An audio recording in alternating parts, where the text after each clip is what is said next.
So, Mike, a while ago, after everybody else in the club took a step back and I became the president somehow, you emailed me with some suggestions, like some at-large members in the executive committee or what have you, in reference to the AAW.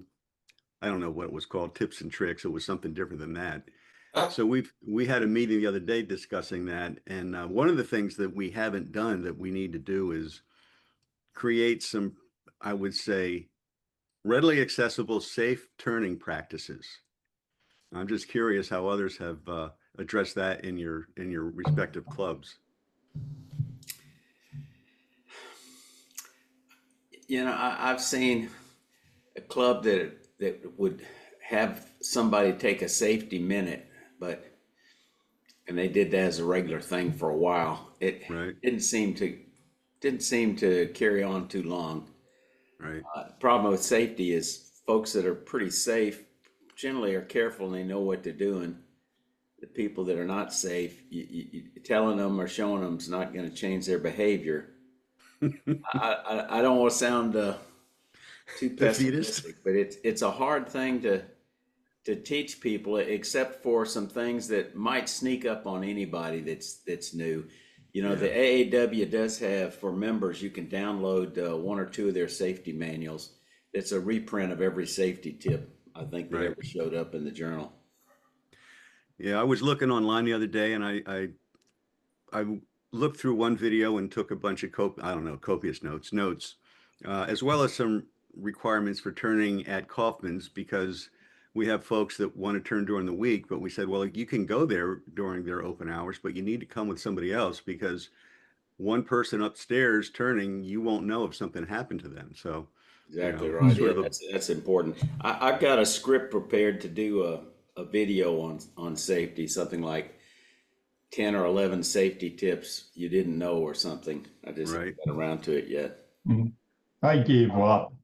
I call it natural selection. Uh, Hmm. You know, you know, Yeah. give up. You can say all you want. I teach wood turning and advanced woodworking. Out of all the cuts and bruises, whatever else, blades flying around, chisels, whatever, the biggest by far number of people that get hurt fall, trip over something, especially if you're backing up. If you're backing up and fall over backward, you Yes. cannot defend yourself. Right. Yeah. You can't put your hands out. I could tell you 20 times more accidents falling than on any blade or whatever else.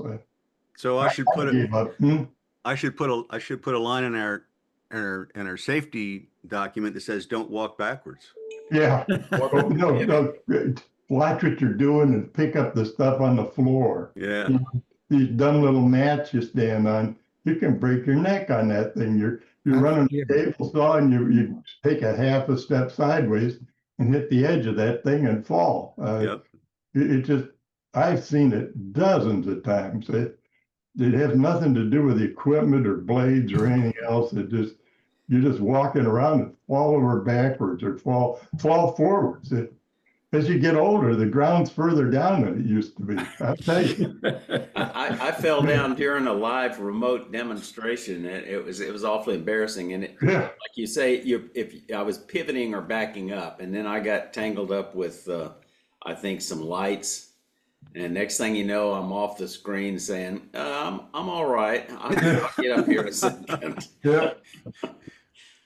Going I back to your original question, John, we do talk about safety a little bit every second Saturday of the month when we have an open day from 9 till 12, right.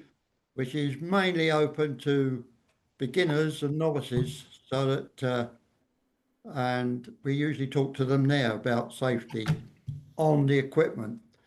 It's very difficult to tell them to pick up stuff in their workshop if you don't know what their workshops are like. That's for sure. I've also noticed that even last year when Ernie Conover came to do a 2 day set of lessons for us, somebody started to turn a cross grain piece with a spindle roughing gouge. Ooh, Hmm. And I said, Ernie, please make an announcement. I didn't want to embarrass the fellow, but I said, please make an announcement. So we did. And the guy said, oh, I had no idea. And then just this past open shop, a fella, thank goodness he asked me to come look at his setup. So he had a square blank of hardwood.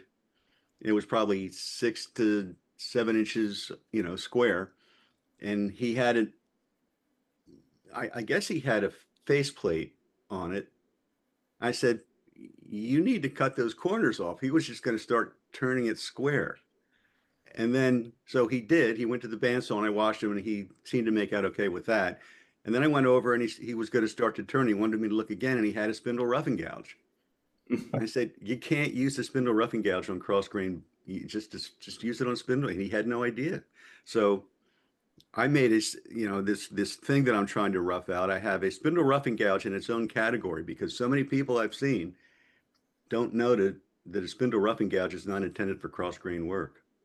There's one clue there with that tool, and it's the very first word you used. Except that most people don't call it a spindle roughing gouge. They call it a roughing gouge. Yeah, but it should be. The full name is spindle.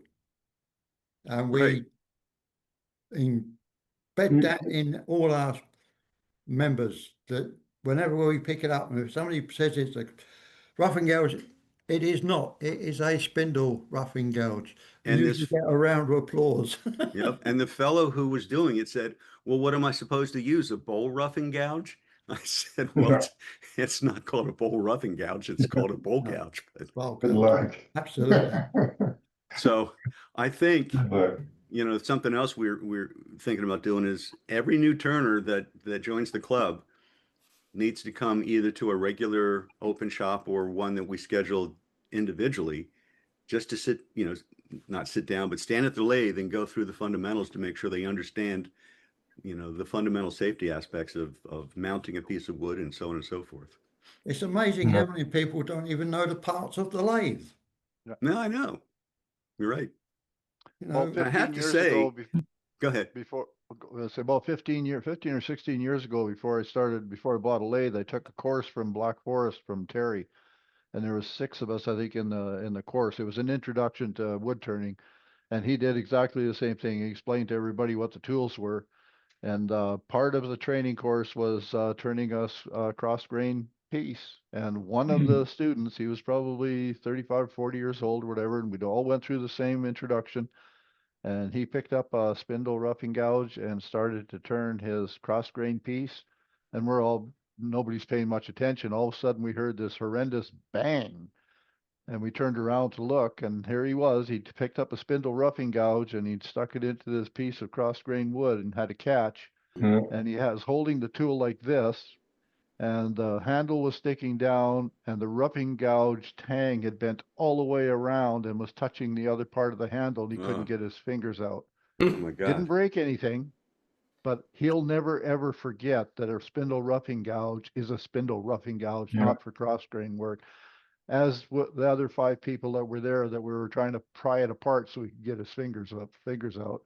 And it's just one of those things. He went through the same training that everybody went through, but that was the tool on the rack, and he just grabbed it, and he didn't break the tang. It just bent right around his hand. So he's not walking around today with the thing still stuck on his hand, right? Well, if we wouldn't have pried it off, he would be, because Wow. But he was so fortunate that it didn't break his hand like completely. It could have been really, really serious. Good ones bend. The cheap ones are more carbon. They snap off. Oh, right. Yeah. They hit you in the forehead. Yeah. It's Anyway, been my you're right, experience. It's been my experience that education is a key part of safety, but in the end, you can't fix stupid. You got it. Well, it's interesting. I mean, there's a lot of, even on coffee hour, there's so many different backgrounds that people have. Some have been woodworkers their whole lives, know about equipment and generally know about safety, even if they've never turned. And then there's other people that have no clue about woodworking, and they don't even have any kind of, I would say, intuition about tools and things like that. And that's really difficult. And then there's the people that really won't listen. Yeah. I mean, they might keep their mouths shut, but they're not really absorbing the information. They're they're not really trying to understand. They're not active listening. And then they, like the fellow with the bowl gouge, you know, the people told him what not to do, and he went ahead and did it because he wasn't paying attention. And yeah, I see it even my exercise class. I go 3 days a week, and you see the instructor giving instructions and demonstrating.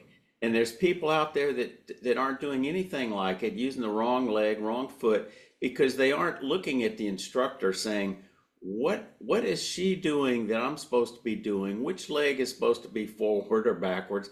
They just do whatever comes into their head. Yeah. And you can't fix that. They hear what they want to hear. Yeah. Which is sometimes nothing. I said it's important to use a sharp tool, and one of the guys says, "Where do you buy those?" I worked Where do in you start, a you know? shop. Carter and Thompson. Yeah. I worked in a shop, a machine shop, and workman's compensation was always after them to pick up the steel supplies that were laying on the floor, and the operators were stepping over it and everything else. And in the 8 years I was there, no one ever had a leg injury. And so they cleaned the shop all up. And the week after that, 2 people had foot injuries. And the moral of the story was experience is gained in direct proportion to the equipment that is ruined. Yeah, if you survive the experience. Yeah. Students have an expression that tells you that they have not been paying attention, and we should all know it. It's "wait, what?" And Yeah, they right. say that a lot, and that is definite proof that they're paying no attention. Yep. That's for sure. I wonder if each tool was explained as its structure, whether that would help plant in people's minds what a tool is designed for. Like I had to, you know, every beginner gets a roughing gouge. I'm sorry, a spindle roughing gouge in its original set, and is told that's the first thing you use. So until I learned what it's all about, I was probably caught using it wrongly. Yeah. The best way is to make certain that the tool you pick up to show somebody, you actually use it on the lathe, not just hold it up and say, this is a spindle roughing gouge and it's only used for this. It's best to pick it up and say, you only use it on this particular wood and it's actually on the lathe. And One of the things we don't do is actually look at videos or show people videos of the consequences of what you're saying. So when you're talking about having a spindle gouge which runs around, but when I worked for Arconic or Alcoa, it's a big company, we had to sit through and look at hand injuries, videos of them, all that sort of thing. So it was like indelibly etched in your brain exactly how. And then the guys who had lost their hand or finger would show their fingers and explain what's going on. And so it's just, that's something that every new employee gets. Well, we could do that, Doug, and we probably would lose half our new members. They'd run out the door. Well, Especially if right. that happened at a meeting where they had their spouse with them. Oh. which their spouses would grab them and run them out the door. Yeah. Exactly. Yeah. Well, so we can follow up on this, but it is 10 o'clock and Mr. Kelsey is not here today. This is coffee hour number 259. So Jim and I are going to be trying to fill John's shoes. We'll do our best. That's an impossible task. John is in Syracuse receiving his Furniture Society Award, and he showed us the video a few weeks ago that he's going to present to them. And I think we all agree that that was a really nice, poignant and relevant presentation that he put together. So that was, you know, I'm sure he's having fun up there and receiving it as award. He wanted us to share with you that the last week's coffee hour that was really a memorial and celebration of David Ellsworth and the other recently passed Woodturners is up to something like, it's over 2,600 views within a week. And John said that typically there might be 300 views. So that just gives you that gives you an idea of how much those fellas, especially David, meant to people. There's a question in the chat. How do you raise your hand? Okay, so Don Smith is Don has tried to help with that one. Go to the bottom of the screen and hit the hand. Now it's under, I think it's under reaction, right? No, it's now raised hand. Raise hand, at least on mine. It's in the box under reaction. It's under React though. React. Yeah, it's under Correct. React. Yeah, That's correct. hit that, and It's then under hit React. raise hand. Right, it's under React. So anyhow, with that, I don't, I guess our club news, Lancaster's club news is our annual picnic is coming up this Tuesday at Mannheim Community Park from around 5 o'clock until 8 o'clock. I keep looking at the weather and it looks like we might have some rain right up until the meeting, but we will continue with that. Is there any other club news that folks want to share? Yes. Yeah, the Edmonton Woodturners, we're having on Saturday, July the 5th at 10 o'clock.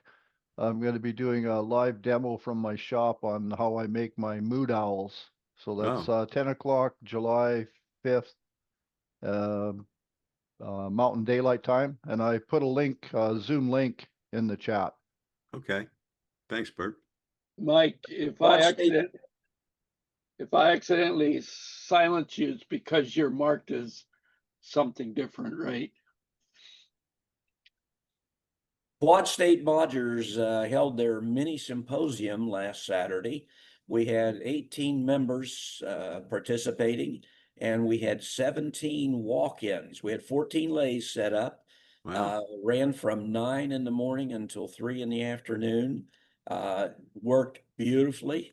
Everything just flowed like you couldn't believe. Even though we had 17 people show up, we never had more than 13, 14 at a time. So we had plenty of lathes, plenty of mentors, and plenty of mentorees. So very let me just successful ask, day. how often do you have this kind of event? This was the first time. So we'll see how it goes. Maybe we'll do it again. So how does that differ, let's say, from our open shop that we do once a month? I mean, we only have 7 lathes, I think 7 or 8 now. It's not formal. People show up and we typically have enough experienced turners to help the novices, but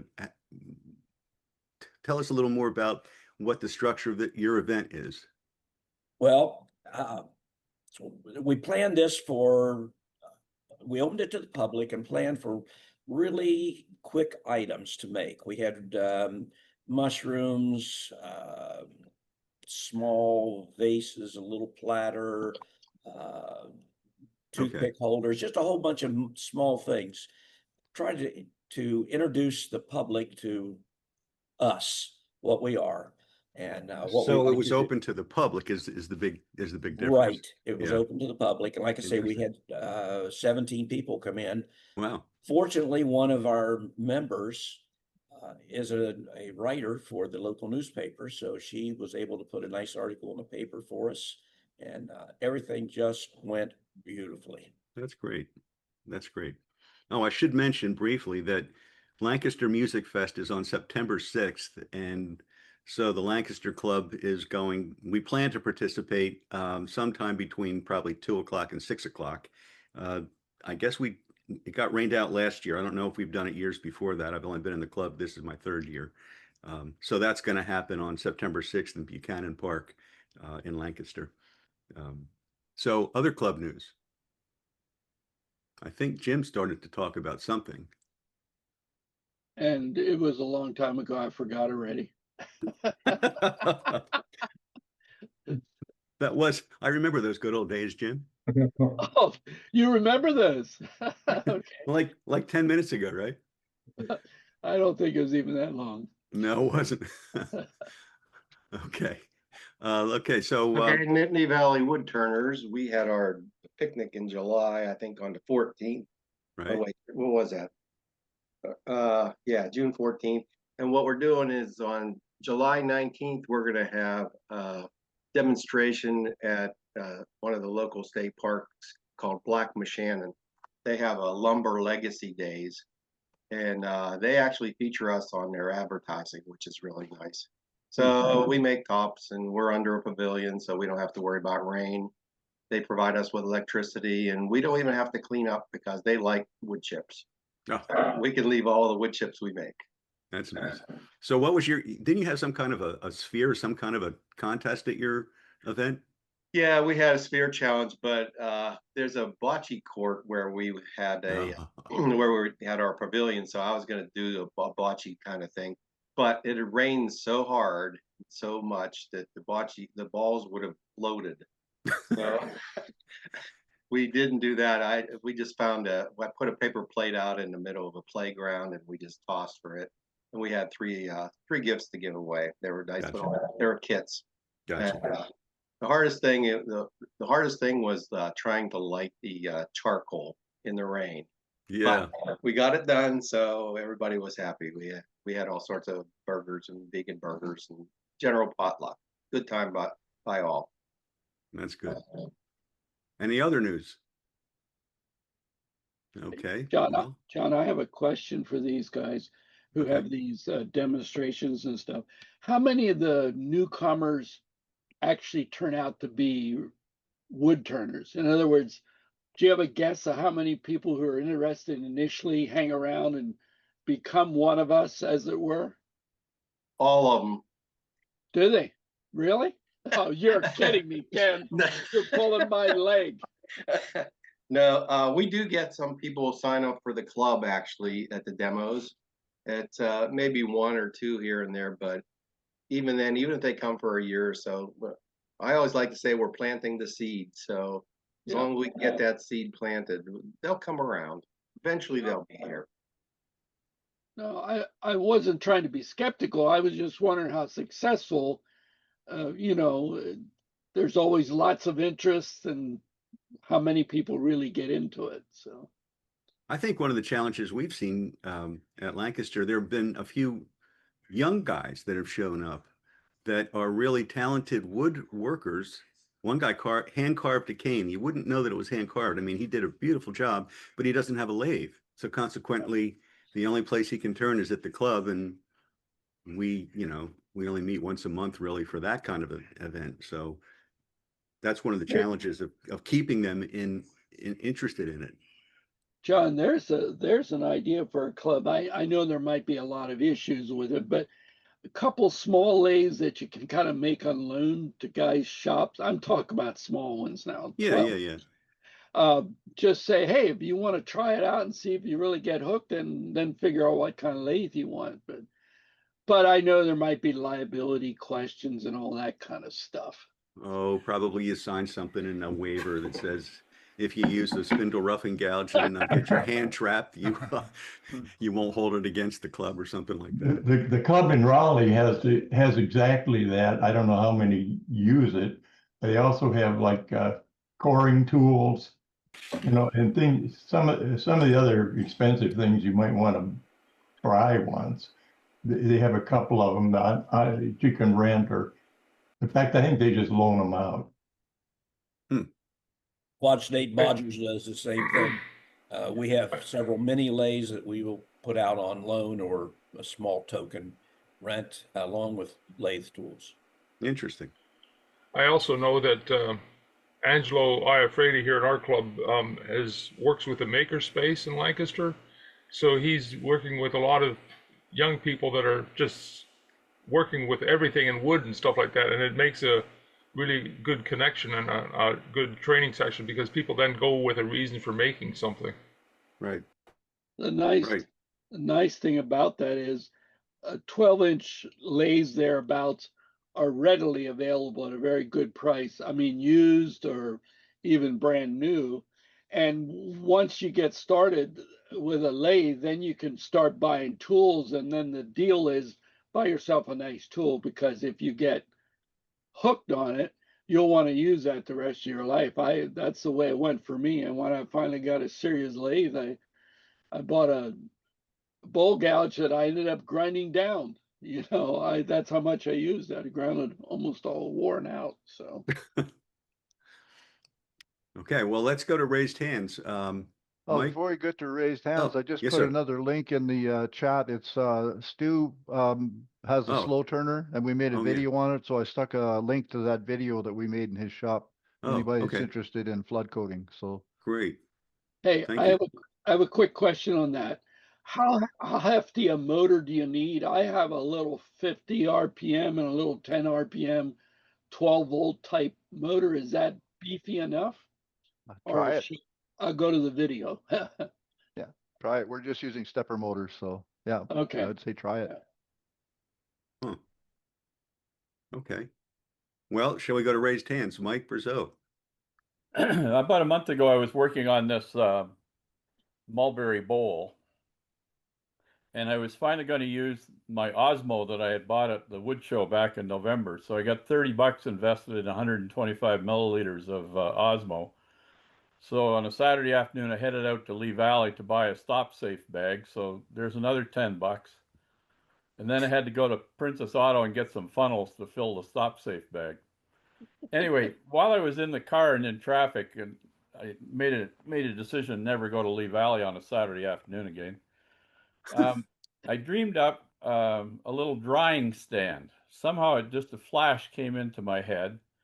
Just turn a ring on a base and like a thin edge. And then an afterthought was to take a Dremel tool and sand out some coves. So I've done some pictures, just some shop shots.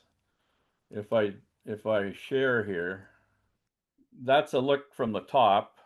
Now if I can find my arrow, just from the edge, you can see it's like a little knife edge. I've had other pieces, right, a couple of pieces of wood separated by maybe a couple of inches with a knife edge, which I've used for years for larger bowls. This is about 4 inches in diameter, the whole piece, and the ring was about 2.5 or so. There you can see the bowl supported on it. This was just a piece of pine. It was the first thing I grabbed in my scrap box. This thing doesn't want to turn. There we go. So there's the bottom of it. I've used this on my birdhouses, just a recessed tenon. And I did that on both sides to face it off before I started. And there's the Dremel drum, just to sand it out. It worked like a charm. Just really, really worked out really well. So I was really pleased with it. I'm going to make some more. Nice and simple. Yeah. I've had others where I made pegs and have them in a board, and you got to get them all the same height, and Right. they're kind of sharp, and sometimes you worry about them making an indent in the wood. Depends what the wood is of the bowl, etc. Right. But anyway, this was simple. It was fun. Nice. Okay. Is that it, Mike? Yep. Okay. Don. Hello. Not wood turning, but I'd like to just show you what I've been doing for the last 2 weeks. I'm just going to go into share.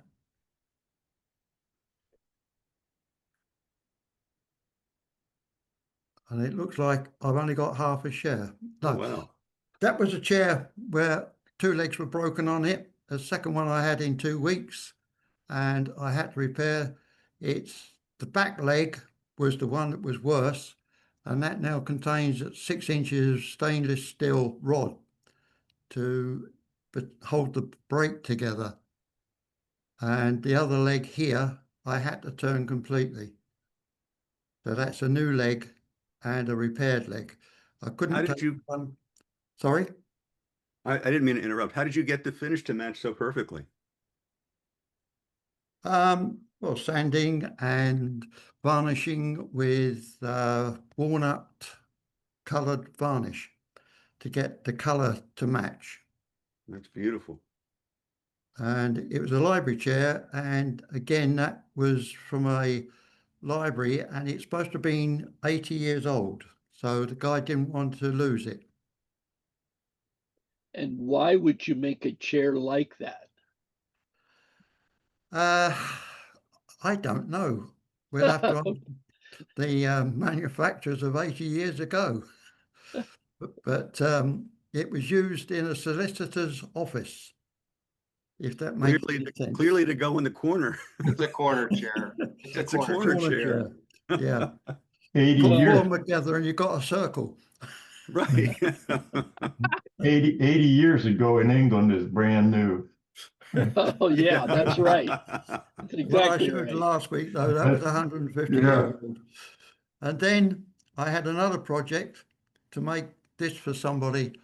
So I made a shield with a piece on the top so that he could have it for his Bachelor of Arts honours degree he got from the Open University. That's And very then nice.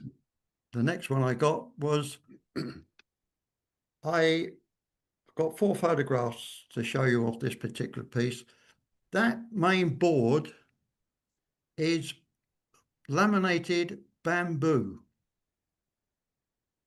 and it's the only wood that the customer could find that the final participant liked, and it was very nice to work with. And what I've done is, you can see I've got a slot round the outside, and we'll call it for the moment a wig stand in the middle of it. I've gone too far. So there is the first part of the operation. It was for a policeman's helmet. So the helmet fitted onto that wig stand. There is the glass or the perspex cover that went over the top of it and fitted down into all the slots within that bamboo. And the final product looked like that. Wow. And I understand that the sergeant was extremely pleased with it as a retirement present. How did you cut the slot? I routed it with a hand router Okay. and a 4mm cutter. And you also constructed the plexiglass cover. I didn't. That was produced by a plastic company. Ah. Yeah, I'm not. Years ago, I might have done it when I worked for a company, but I couldn't do it now. And then my last project, this is another stand to take a glass ornament. That's the stand with a nice piece of red felt in it to produce that trophy there. So that's what I've been doing for the last 7 days. And John asked about the cup the other week. What was it for? It was for the best bandsman within a band, a yearly presentation trophy that I made. But only one bit of wood turning, but the rest is where I've been turning lately onto restoration work. So I'll stop the share. If there's any questions before I stop. That's all beautiful work, Don. Silence is golden. That's nice work. Yeah, thank you very much. It's beautiful.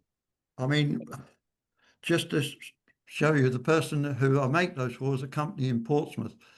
And she asked me something the other day, and I said, hold on. And I went to my photos, and she said, is that all the work I've given you? And I said, yes.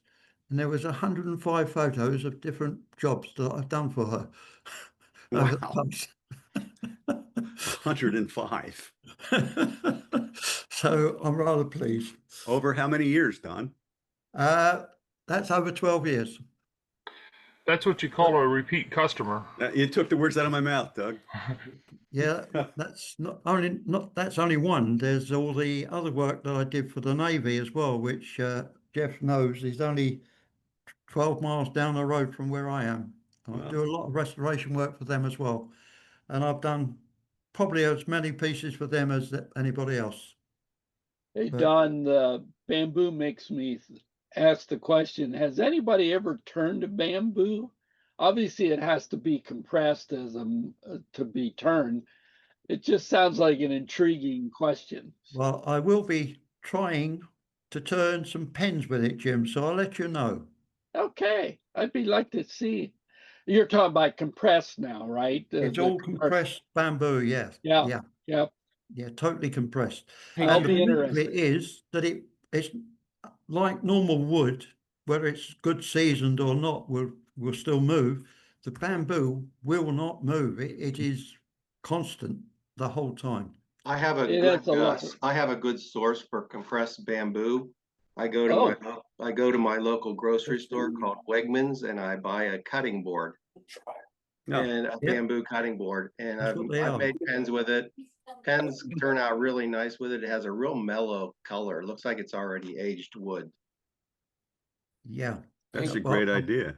Jim, I turned some palm one time, and I think it would be turning very similar to that bamboo, which I just didn't like the look of it, because it was just too porous looking. It wasn't tight enough grain for me. There's a bamboo society, and I turned a kaleidoscope, a desk mounted kaleidoscope. It came out really nice. I got second place for it because I didn't put bamboo ribs in it or something. I don't know, but anyway, it turned really nice. Came out great. Second place must be like a Duxbury fail, huh? Yeah, no. No, he just knows he's pushing the edges when he has a failure like that. Yeah, that's right. Yeah, I didn't think that was possible with ducks. You first, your last, right? Anyway, thank you very much. Okay, Mike Peace. Okay, I'm going to put a link here to my inspiration from Kai. He did this earlier. I turned a collet. I turned this bamboo collet yesterday. It's got a 1/4 inch set screw. This is for a 3/8 inch. So this goes inside the handle. It was interesting turning this aluminum. And you can buy these bars. I bought these a couple of years ago and was kind of intimidated to leery about getting it on the lathe and working with it, but I finally did, and it worked out pretty well. The thing that amazed me from Kai's PowerPoint presentation and discussion, you would think you would use a scraper on this, and you could, and I used a round nose scraper. He suggested to remove some of the bulk, but it left such a rough finish. And then he actually used a spindle gouge, and the spindle gouge worked beautifully. It would just bring up the smallest shaving that you could control as you came all the way across. And then I used a parting tool to square up the shoulder. What kind of speed did you turn that at, Mike? Somewhere around 600 to 800. No, that's not right. I drilled it about 500, but I turned it at about 1,000 or 1,100. Wow. That's all I've got. Okay. Well, that's fascinating. I've never turned anything metal. You don't want to get a catch. Really? Yeah. That's not good. That's why machine lathes, you don't touch the tool. That's right. That's right. You make real fine cuts. Brass too. Brass is even gummier. Well, okay. Thanks, Mike. Mark.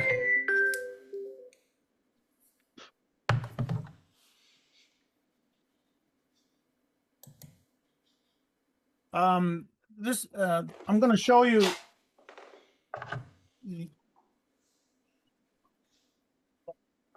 This is what was produced at in Mike Stu Bremner's shop about the slow rotation device that we did last Sunday. I was captivated by the idea of the rabbit hole called flood coating, and this is where I've started with. So it shows you what you can end up with the appropriate bits and pieces that you can buy on Amazon, and it works fine. And the interesting piece is it was devised by Bert, is this flexible joint, because you don't have to perfectly line up the drive from the stepper motor into the head. In this case, it's 33 mils. but it's just, there's just enough flexibility in here that you can operate this thing really quite nicely. And it does work. Thanks to Bert's electrical prowess, we ended up with this thing. And I just needed to show the end result of that's going to be on the video that was mentioned in the chat. And that's it basically. What's the speed range? This is a 5-to-1 stepper motor, so you can get I don't know how high you can go, but you get as low as like 10 RPM on the speed chuck, and that, you want about 20 RPM for your flood coating rotation, and so it's totally variable. Listening to Stu and his flood coating experience, 20 RPM seems to be the optimum RPM for flood coating. So, Mark, tell us what the components are that are on there. Okay, this is 110 volt down to 12 volt supply, energy supply. This is a control panel that takes the power from this and drives the stepper motor, and then through the arm and into the threaded piece. And how much would all those components cost to buy? I did add it up, and I ended up with 113 Canadian dollars, so it's about $70 US or so. That's not bad. What is a stepper motor? I hear you guys talking about that. Maybe it's a motor I'm acquainted with, but I don't know the name. I think I'm gonna let Bert fill in on that. He's more electrically oriented than I am. But it's just I think a controlling device for speed conversion from a higher RPM to lower RPM, and it's a geared electrical motor basically. Okay. Yeah, Jeff Hankinson was one where we got the inspiration to use stepper motors to go slow, because you can vary the speed. And that little controller that's on there, that's an integral controller and driver. So that device combines a bunch of functions that would normally take two devices on a CNC machine or something. And you don't need a computer to run this. So that was, but Jeff Hankinson gave us the inspiration to actually use a stepper motor to try the design. So. Hey, Jim, stepper motors give you two things that are really key. One is they give you very accurate positioning, and you can, depending on your driver, you can go as low as 1/256th of a revolution of control. But the other thing it gives you is that as you decrease the speed, you don't lose torque. Where a lot of regular motors, they'll just decrease the speed by reducing the number of waves per minute or waves per second. And that reduces the torque as you go slower and slower. But you can go very slow with a stepper motor. And I put in the comments, but we've been able to go as slow as 8 minutes per revolution. Jeez. That's really does slow. Somebody have a parts list available that they could share with us or put it in the chat? I'm kind of intrigued with this Stu's slow coating of stuff. Uh-oh, Jim's going down another rabbit hole. No, I can't go down it, but I'm intrigued with it. So what kind of weight can that thing accommodate as far as spinning? Well, Stu showed me a bunch of stuff that he's done while we were visiting. And I think some of his larger bowls are like 8-10 inches in diameter. So I'll go get one here and I'll bring it and I'll show you what it turned. But this is remarkably compact for, getting into the flood coating rabbit hole, so to speak. So you must like clamp that or something on a table, right? Yeah, you just mount it or clamp it to a board. And the idea, I think, is to just slowly rotate your piece so that the epoxy doesn't settle, except give you the smooth finishing coat at the end. Right. I'm intrigued with, is the threaded end, is that all one piece, or did you have to manufacture that with the collar on it? Stu manufactured this from a M33 bolt. Getting M33 thread is difficult to find because it's bloody expensive. But he dug something out of his tool supply and graciously donated it to my piece.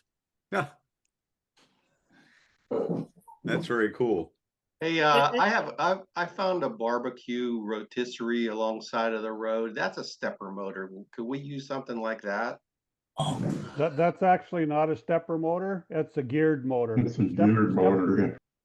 Stepper motors, they're not like a traditional motor. The magnets hold it in a certain position, and electronically you switch which magnets are attracting. So it actually jumps from one set of magnets to the other, and they'll sit there and hold position for forever. So like a regular motor is turning all the time. Well, that's fascinating. Okay, here I've got a piece that I turned on the slow turner. If you can spotlight me, I can show this. Just give you an idea of the size. Fire. That is large. It's big. I don't know, it's probably about 20 inches across. You got to tell the story where that piece came from. Yeah, it came from this lady sitting right next to me. Yeah. It was in her shop and What's Sherry doing there? Yeah, sure. yeah, she came yesterday. They're camping in my driveway. Yeah. How far do you folks live from each other? Sherry's about 3.5 hours away. Oh, She's in right around the California. corner, right around the corner, right? Yeah, that's just down the road. Yeah. Yeah. Yeah. So there it is. But anyway, I spotted this at Sherry's shop when I was down there earlier this year. And she said, "Do you want that?" Yeah, it's a piece of crap. I don't know what to do with it. So I said, "Okay, fine." So it came home and it got a little bit of a treatment and straightened out and cleaned up. And I didn't know what to do with it, so I added epoxy, and that's where it finished. It's well, I don't know. What do you think, Sherry? I think it's spectacular. Yeah, I think she wants it back. Yeah, but it's another chunk of wood. What the heck? Another chunk of wood. Yeah. That's going to be the name of a shop. Just another chunk of wood. Just another chunk of wood. Yeah, that's a good one. Yeah. There you go. All right. Thank you. Welcome. Jim, Mr. Duxbury. I'm in total contrast to this because I geared my lathe up. You what? I geared my lathe up. Oh, you geared it up. I turned a lot of little things like pens and things, and to turn a pen at 4,000 RPM is a joke. I can my little lathe now will turn 7,000, but that's too fast for anything. But I'll tell you, to turn a pen at 5,500 is a dream. It just happens. And I probably make 200 pens a year, so that it's really nice. What I wanted to show is my spiral illusions. These are, but this is made with two pieces of wood put together, so you get two different colors of this. Wow. So, Sometimes, Jim, how did you get that final shape? Did you bandsaw that after you turned it? Yeah. This is square, so I mounted it. I have screw holes in here. I see. And this radius happens to be the bottom of a 5-gallon bucket. It's perfect. It does all of this. I thought I recognized that radius. Yeah, see that? I don't know if it's Home Depot or anyway. Yeah, was it an orange bucket or a blue bucket? Yeah, I don't know.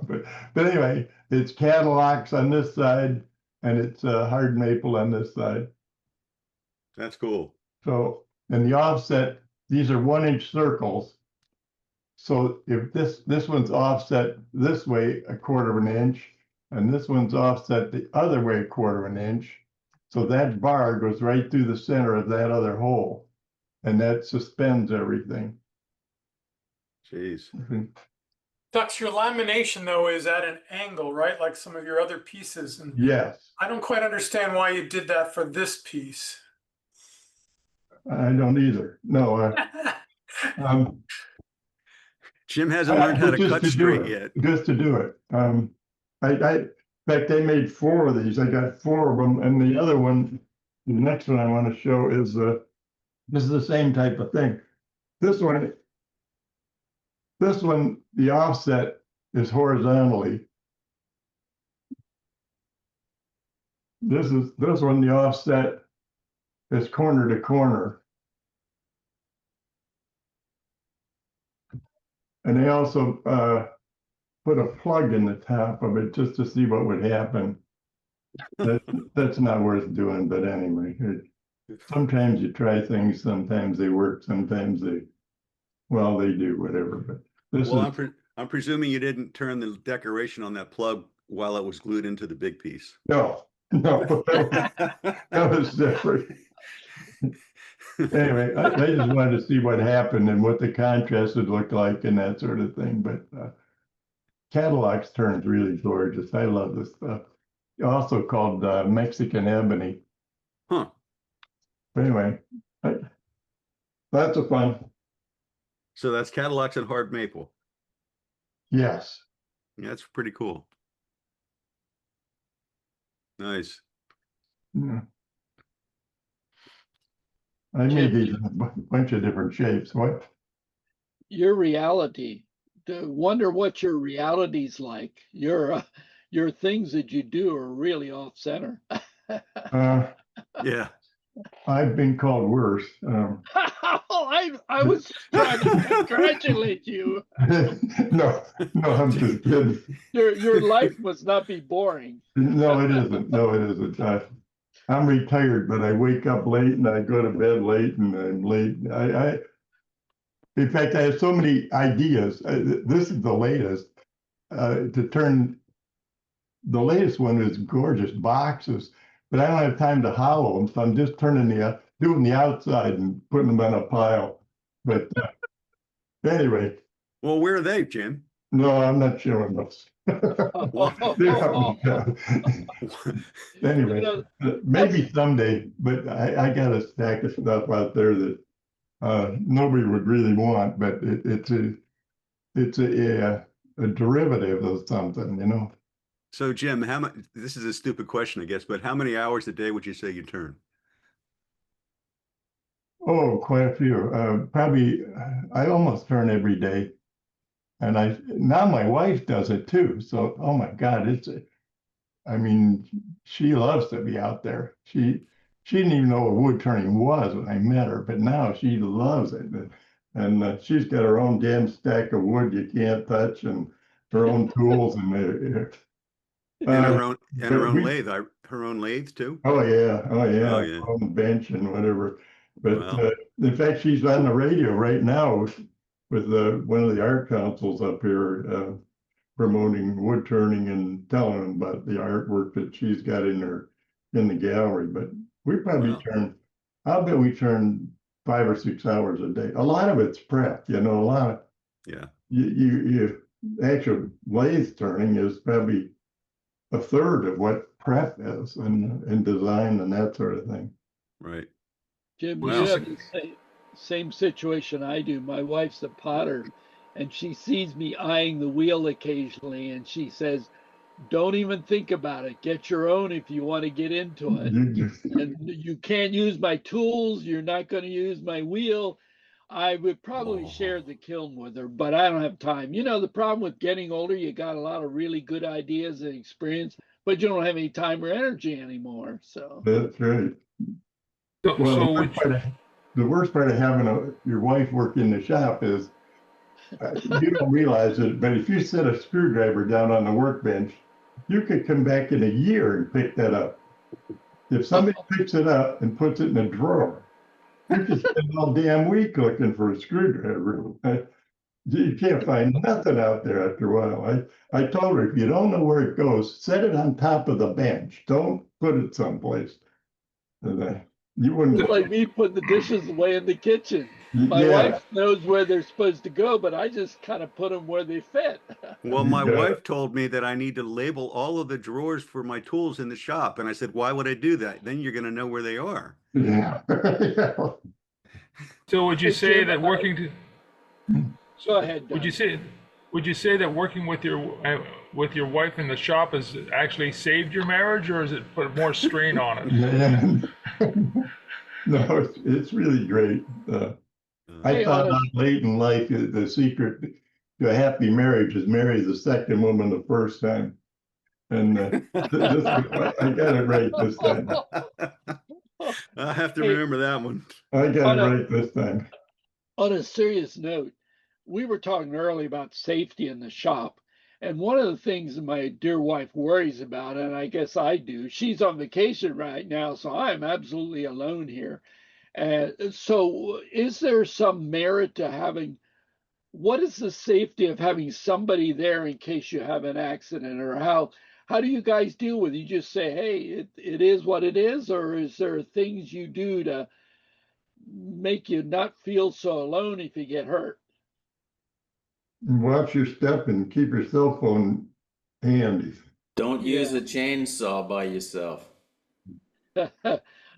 Well, wait till you. I've got cameras that in my shop that are running all the time. It doesn't help for anybody to come in if I get hurt, but when they can come in, if I do get hurt, they can actually see what the hell happened. What's really, really amazing is I've used those cameras when things have happened in the shop and I needed to make a safety moment. I go and pull the chip out of the little camera and I grab the 30 or 40 seconds and there's my safety moment for the next meeting. And I've probably got half a dozen really, really interesting safety moments from that. They're not the best quality, but the content is context, and that's great. I seem to remember one where you had something fly up and stick in the ceiling, didn't it? That is exactly right. I remember that one. Yeah. Exotic wood that has oil in it, and if you don't get the oil off before you glue it, that's absolutely, it can happen. It wasn't going that fast either. It come apart. The oily wood didn't glue very good, so I learned how to do that from that one. Hey, I think you need a YouTube channel and put all of those as shorts so that we can show them in our meetings. I've got a YouTube channel. It's Bert Delisle, and I have all my safety moments are in there somewhere. So I like to share stuff like that so people can see the real world and realize standing out of the line of fire works, right? Rich, the only problem with that is it'll scare the you-know-what out of you. I mean, I'm even timid now since I broke that chisel, the bowl gouge, no less. So it just makes me go, was this damn thing going to break on me now? It's just. That's not a bad thing. That's a good thing to have that respect for the piece that's spinning, and that's why you stay out of the line of fire and wear a face shield. And that's good to have that little bit of respect. That's not a bad thing. That's a good thing, Jim. So don't lose that. I was going to say, Jim, that's the most important. Take your fear and turn it into respect. Right. That's a good line, guys. Mike, I had a bad root come off of the lathe years ago. It hit me right in the jaw. I thought I lost a quarter of my teeth.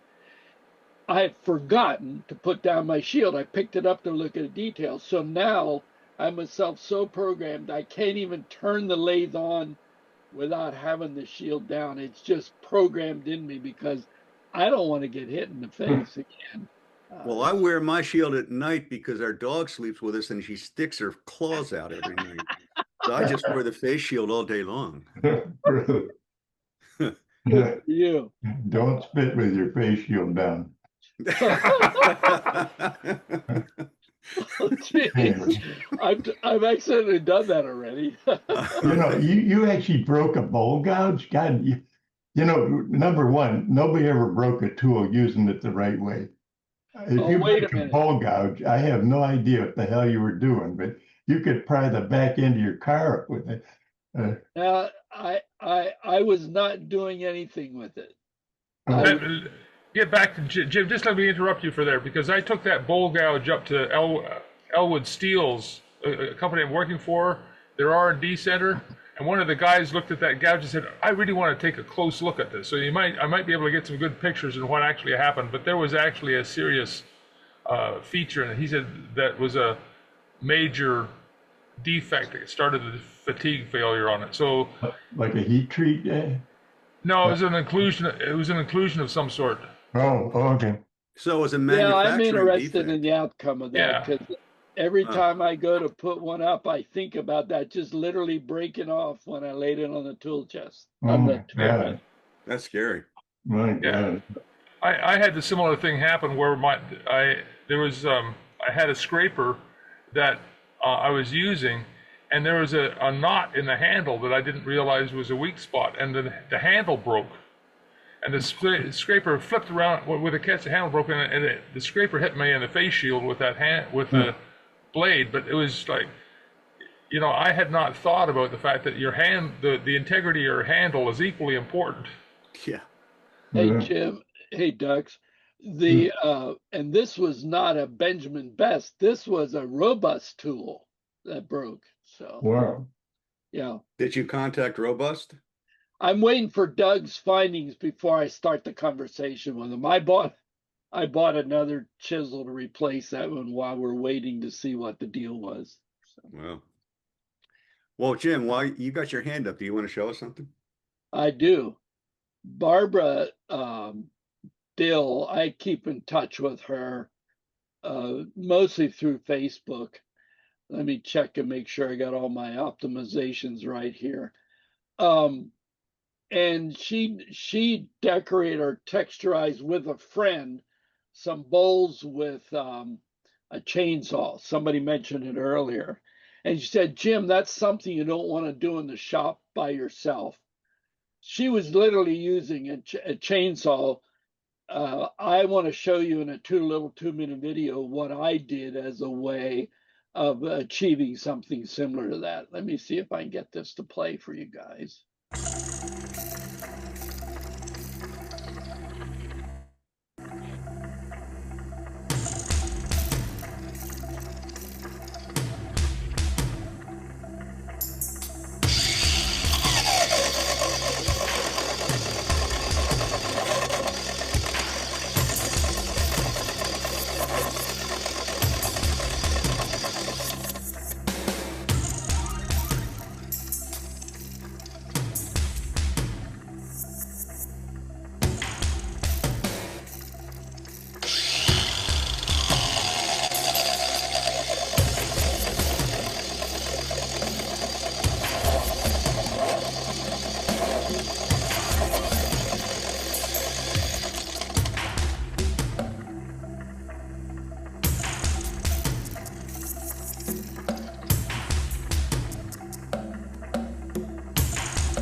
Jim, how did you get the bottom?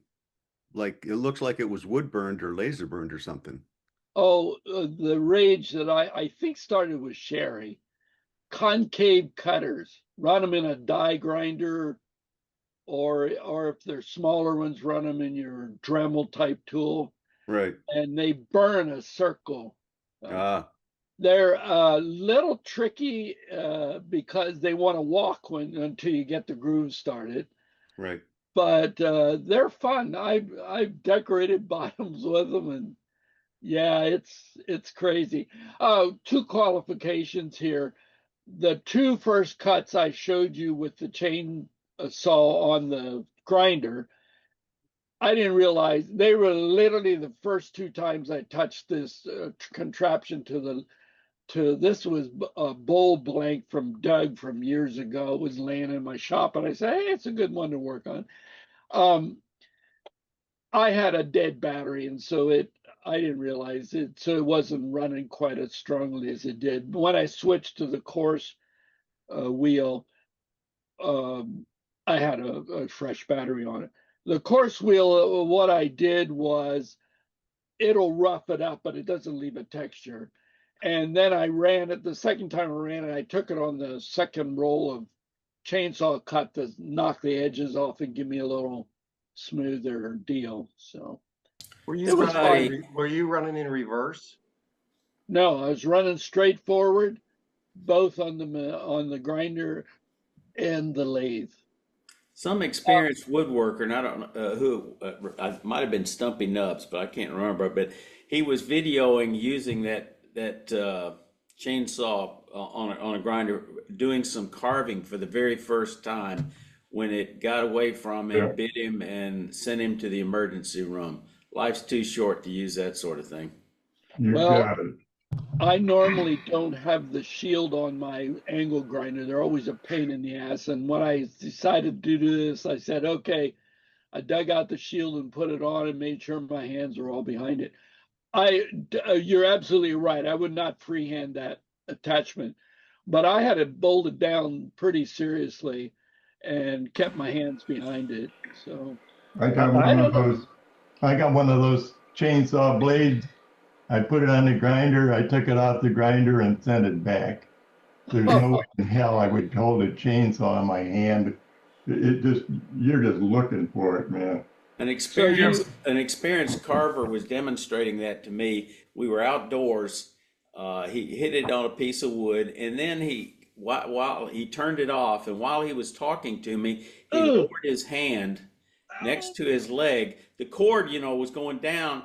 It cut that cord while it was freewheeling, severed the cord. He didn't even realize it, but it could have just as easily been his leg. You got it. If you're brave enough to attempt that sort of thing, I would suggest you run your lathe in reverse. The way I love running it forward like that. If for whatever reason it's not cutting like it should, you're going to jam the wood into that tool, and bad things will happen. And on a ball socket like that, who knows what? Yeah, well, that's kind of what I wondered, is that ball socket got the strength to resist, the force. I did not feel, I felt like I wanted a little more torque out of the grinder when I was hitting the bowl. I don't know, guys. Jim, I just voice the thing that I was looking at is that when you're using that grinder, it was shaking, and my problem is that the strength of the system. You've got hose clamps and everything like that. The force if that thing catches is huge, and it'll break through a lot of that stuff. So unless you have something that's really properly and well designed, with almost like a metal lathe, where you're holding the tool in place. Yeah. The risk is just that the shaking that can break, and so I'm just like, I'm sort of with everybody else. If it's done safely and it's held properly, yes, do it. But just pay attention. Let's pay a bit more attention to your actual holding device there, because that doesn't look as though it's going to hold up in case of a serious catch or something like that. Yeah, you have to have mobility in the mounting though, because it's not a robot. It's not a jig, a tracking jig. What I want to do, because I want to explore this further, is I want to be able to go in a spiral around the bowl instead of a straight. I did the easy one. Now, you guys think this is crazy. I would not take a chainsaw like Barbara Dill and her friend, her Turner friend, did. They actually had a physical chainsaw in there going to a bowl, and I said, no, I'll do this because this is a heck of a lot safer than that. And she said, yeah, you have to have a lot of muscle drinks after you try to manhandle the chainsaw. So well, the funny thing, Jim, is just because they did something super dangerous, you do something only half as dangerous. Well, see, I don't consider it dangerous, but yeah, I understand some of the concerns. But it's so funny at the beginning and before we even started the meeting, we're talking about safety measures in the shop. Yeah, that shouldn't even be shown. The guy that Mike Peace talked about, that grinder ran up his arm and slit his throat. And the only reason he's alive is because I think his wife was out there and saw it, and she was a nurse and held him together and saved his life. Well, when that thing comes loose, man, you better not be in the shop. wow. Well, I knew I would get some flack from you guys, but I didn't. I wanted to show you the art of it. Yeah. Jim, you're I just knew a bad boy. That's all I can say. You No, know, I'm not a bad we'll, boy. I just want to see what I can do. Yeah. Jim, I would still caution you, Jim, if you continue to do that kind of stuff, for God's sakes, please run your lathe in reverse. Remember, the chain is what's doing the cutting. It's not the lathe. What is So run it in Rogers reverse. had a story, and I don't remember exactly how it went, but it's something like some people learn from listening about others' mistakes, and others just need to piss on the electric fence themselves. You got it. Mike, I had never even thought about running it in reverse. Your concern is that then if it jams, it would flip it away from me. I would be more concerned, honestly, that it would throw the chain, the grinder back into me. You see what I'm saying? No. I don't think that would happen, because No. it's like when you're running a scraper, you always run slightly below center, correct? So that if you have a catch, it drops your tool out of the way. So you think it would drop it out of the way if I were running in reverse? It would lift the grinder, so it's not cutting as deep. No, but then it would also tip it back toward me. Remember, I'm on a pivot so that I can lean it into the But thing. the minute the cutter leaves the wood, there's no more force coming on it. But and there's it's a lot still less force running. with it being in reverse.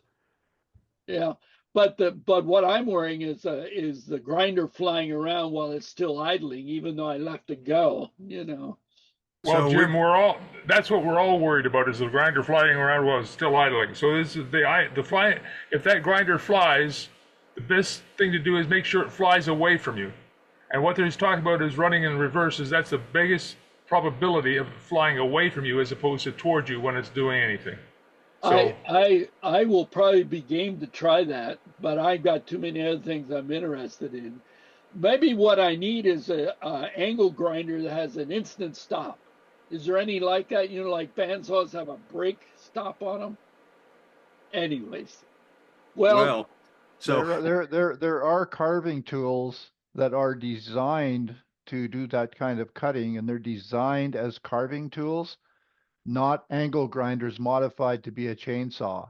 So if you're going to look for a tool that you want to do some carving, take a look at, I think Arbortech has several different models. They're not cheap, but they're designed to do the carving work, which I think gives you a lot more leverage and all the nice things that you'll have from a safety point of view.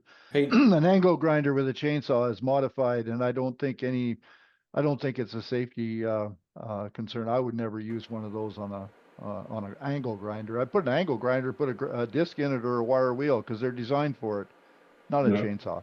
Hey, Jim. Arbortech worries me. I have nearly all of their cutters, because I think those are even more dangerous because they're shear cutting devices flying around. So, Jim, there's a fella in France named Jean-Claude Charpignan, and he has done comparable work. But what he did was he took a machinist cross slide and mounted it to his wood lathe, and you could do what you're talking about, but then you would secure that down and you could inch it in 1 or 2 thousandths at a time, rather than having it be flopping around or hand controlled.